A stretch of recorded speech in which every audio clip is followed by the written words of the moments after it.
And thank you, Chairwoman Velasquez. It is an honor to get to serve on the Small Business Committee with you, and I appreciate your support as we dive into these issues that are obviously of big importance to me and to my state of Iowa. So that's why today I rise in support of the bipartisan State Trade Expansion Program Improvement Act.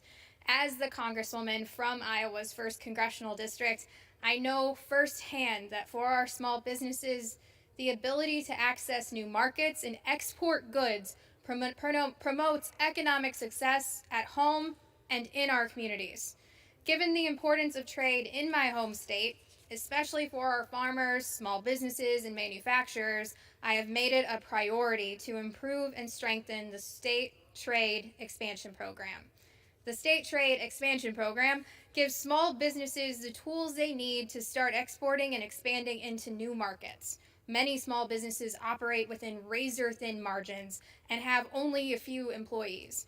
They don't always have the resources to attend a trade show, design an international marketing campaign, or navigate foreign countries' complex rules and regulations.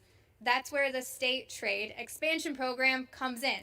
It's important that we reauthorize this program before it expires at the end of the month. At the same time, we also need to fix some of the program's administrative challenges, which we have heard about from folks in Iowa and other stakeholders who have come before my subcommittee.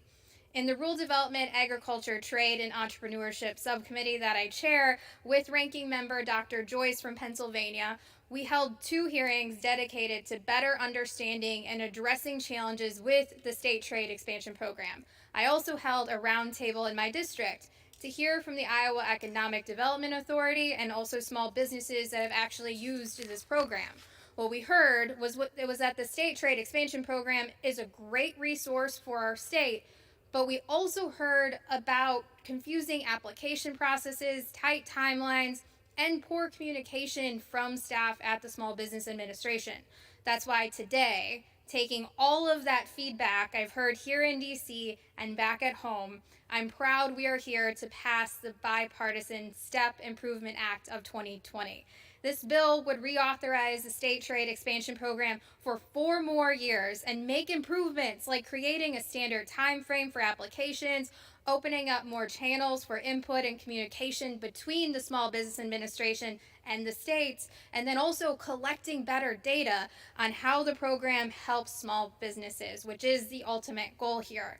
I want to thank Congressman Ross Spano from Florida, who I worked with on introducing this bipartisan legislation, as well as Congressman Jim Hagedorn from Minnesota for co-sponsoring this bill as well.